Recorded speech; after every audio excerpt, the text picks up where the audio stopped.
Ben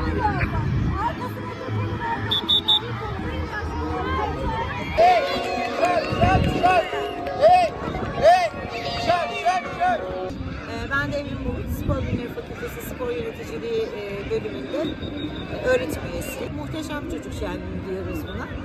3. sınıfların, ilkokul 3. sınıfların her sene düzenlenen, bu sene 6.sını yaptığımız Çocuk Şenliği.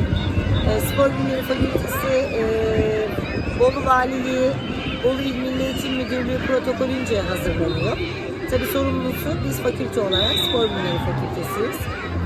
Bu sene 11 tane okulumuz, 30 şubemiz, her şubenin sınıf öğretmeni, 3'er tane sınıf annesi etkinliğe katıldı.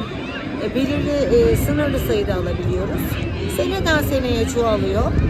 Ona göre de farklı planlama yapıyoruz.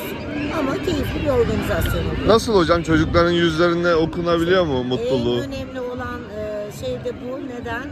Çünkü çocuk mutlu etmek çok ayrı bir şey.